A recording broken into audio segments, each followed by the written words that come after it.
Bienvenue dans une Bastide provençale oubliée pendant plus d'un siècle. Pourtant, le château du Grand Pré à Vitrolles en Luberon, qui date du XVIe siècle, a une histoire incroyable. Longtemps propriété d'un docteur inventeur d'une poudre purgative réputée dans toute l'Europe, c'est aujourd'hui un autre chirurgien qui a réussi à la faire renaître de ses cendres. C'est donc un docteur qui va nous accompagner tout au long de la visite, Dr Dre bien sûr, et son inoubliable Style Dre. Suivez le guide château, c'est parti. Still doing that shit, Andre? Oh, for sure. Yeah. Check me out. It's still Dre Day. AK. Though I phone the block, can't keep it home a lot. Cause when I frequent the spots that I'm known to rock, you hear the bass from the truck when I'm on the block. Ladies, they pay homage, but haters say Dre fell off. How? My last album was The Chronic. They wanna know if he still got it. They say rap's changed. They wanna know how I feel about it. François. Bonjour André. Bonjour et merci de nous accueillir dans cette demeure, je dirais, somptueuse, impressionnante et qui a une histoire qui pourrait vous correspondre. Commençons par le commencement. Ce château a été acquis par un grand médecin du 18e siècle. Médecin très pertinent dans sa démarche, puisque c'est le premier médecin français qui préconise l'arrêt de la saignée. Comment il s'appelait ce médecin ? Jean Daillot. Jean Daillot.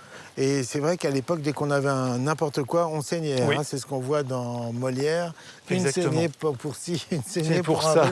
Une saignée pour ça. Waouh.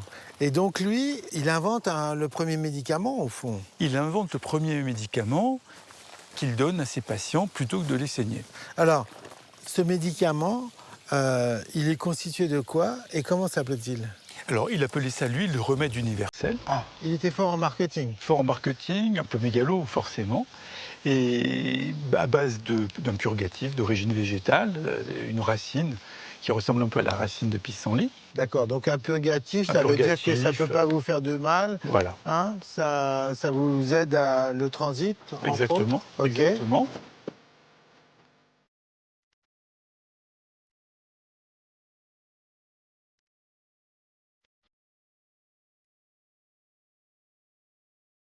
Comment vous, médecin à Lyon, vous vous retrouvez ici ? Alors, je suis originaire de la région. Et j'ai toujours eu la passion du 18e. Alors, c'est un peu Pagnol quand même, c'est un peu le château de ma mère, parce que mon père chassait. Et je me suis toujours dit, quand je serai grand, si je suis un mec bien, j'aurai un château. Ah, Et ça ne m'a jamais quitté. Cette passion pour le 18e ne m'a jamais quitté. d'accord. Vous avez acheté ce château il n'y a pas très longtemps ? Pas très longtemps, 2019. 2019. Donc là, j'imagine qu'il n'était pas dans cet état. Absolument pas. Le château était au bord de la ruine. Et l'idée a été de le remettre dans l'état du 18e. Ce qui est absolument fascinant quand on rentrait dans le château à cette époque, c'est que rien n'avait changé depuis le 18e. Donc la première fois... Donc il n'y a pas ces funestes restaurations du 19e siècle Absolument. qui, Absolument. sous couvert d'embellir, dénaturent l'esprit. Donc c'était un vrai coup de cœur. Un vrai coup de cœur quand on est arrivé là. Sauf que vous êtes à l'intérieur, l'archi vous appelle, il vous dit « Ne rentrez pas, la maison va s'effondrer, tout va tomber ». Oui. On venait de s'apercevoir que les poutres, en réalité... Étaient en train de lâcher. Étaient en train de lâcher. Waouh. Ça, j'allais dire, c'est les aléas de la rénovation. Aujourd'hui, vous êtes en train de reconstituer des fontaines. Alors, il y a aussi tout un jeu avec l'eau qui vient du Luberon. Donc là, on est dans Manon des Sources, un petit peu expliqué. On est dans Manon des Sources, on est en Provence. Aujourd'hui, ça parle encore plus à tout le monde, puisqu'on sait que l'eau devient un bien qui retrouve une certaine valeur. Et au 18e, l'eau était tellement précieuse qu'en Provence, avant même de construire un château, on allait chercher l'eau pour la ramener. Et c'est ce qu'on a ici, on a des galeries partout. Des galeries souterraines ? Oui, qui sont qu'on appelle des mines à eau. Qui sont des mines à eau. Et qui sont des petits tunnels qui font 1,50 m, 1,60 m en pierre. Okay. Et qui drainent, qui récupèrent toute l'eau de pluie, l'eau du Luberon, et tout est ramené dans les fontaines et les bassins du château. D'accord, c'est à la fois l'eau des sources et l'eau de pluie. Oui. Et tout est ramené ici. Alors, François, je vais vous avouer la vérité, quand je visite un château, j'aime bien avoir accès à une pièce à laquelle personne d'autre n'a accès. Vous auriez un endroit secret comme ça à me faire visiter ? Ça devrait pouvoir se faire. C'est vrai ? Vous m'emmenez, François ? Allez, venez avec moi.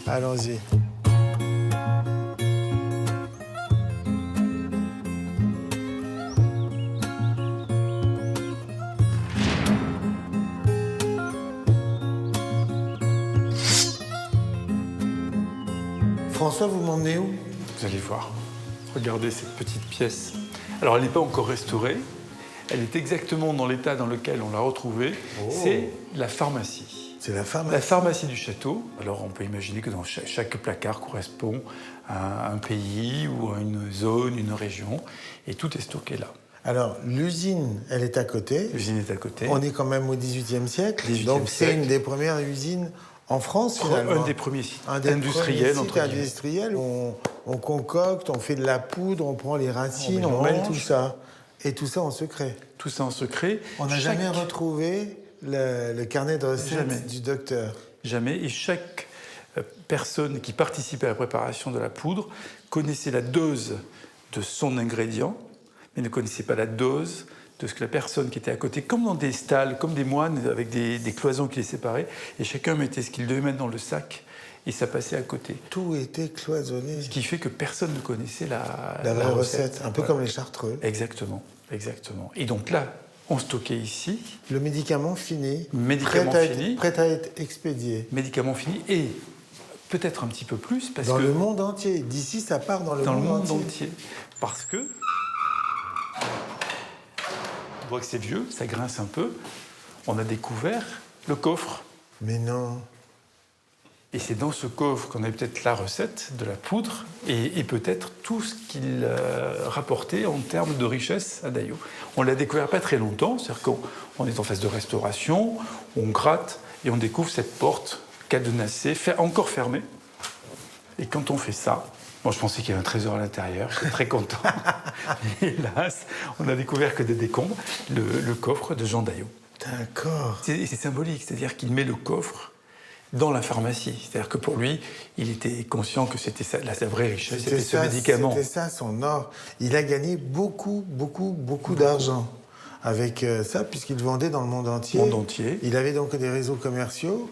Et en plus de ça, son fils, par contre, va reprendre et va faire fructifier l'affaire. Le encore. fils fait fructifier, le petit-fils dilapide. Ah. Voilà, c'est-à-dire que ça dure 3 générations. Le succès de la poudre Daillot est un des plus gros succès commerciaux du XVIIIe siècle. Le fils développe, le petit-fils, très riche, veut l'hôtel particulier à Saint-Germain à Paris, veut être à la cour, à Versailles, veut mener grand train. Il dilapide sa richesse, la Révolution arrive, tout se termine. Waouh. Vous êtes sûr que si je gratte pas un petit Allez-y, peu, là, grattez. on peut pas trouver quelque chose. On peut pas chercher. Il y a peut-être une recette. Ah, je crois que j'ai trouvé quelque chose. On partage. On partage. Trouvé, on partage. C'est vrai. Bon, allez. Non. De toute façon, c'est l'État qui aurait tout pris. Oui.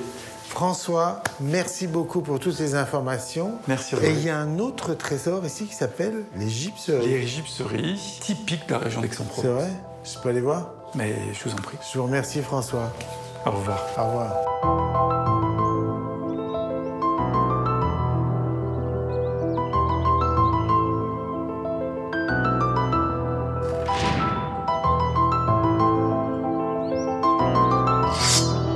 Ah, Magali.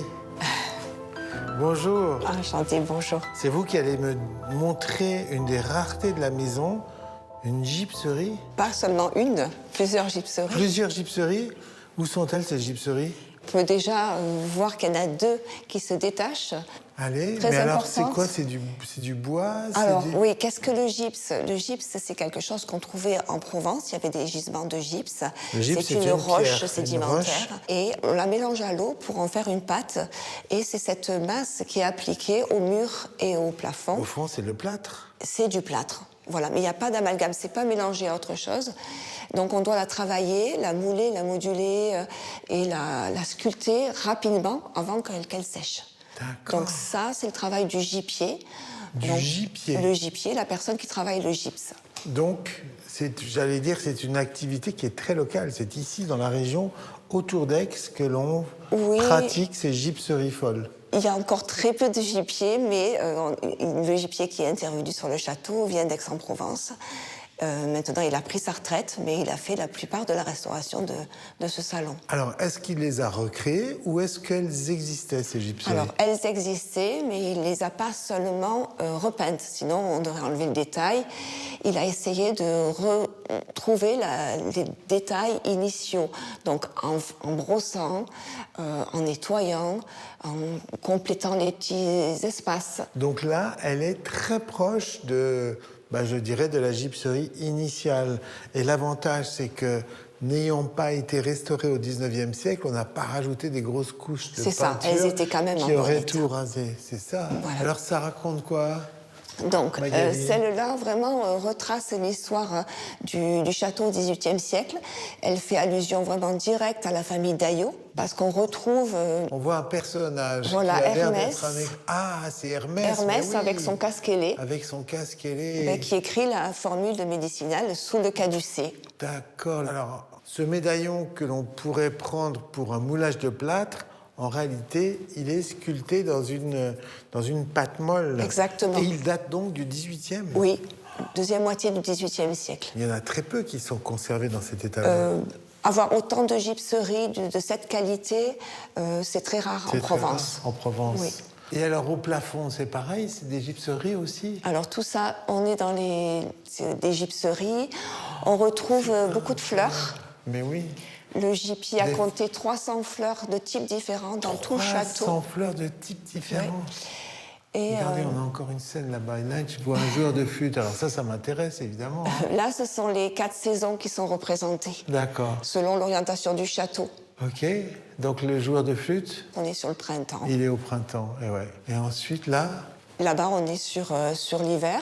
L'hiver. Et vous voyez, cette gypserie est intéressante aussi parce qu'elle a une teinte différente de celle qu'on regardait au début. Elle est légèrement plus foncée. En fait, celle-là est restée intacte. Elle était préservée et on ne l'a pas touchée du tout.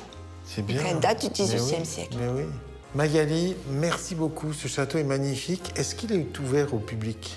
C'est une maison privée ouverte au public pour les visites. Et c'est vous qui faites visiter? Exactement. Bon, les amis, venez visiter ce château. C'est Magali qui vous fera des gypseries de dingue. Merci infiniment. Okay. Je vous fais le baisement parce qu'on est dans une belle maison. Merci à vous. Au revoir. Au revoir.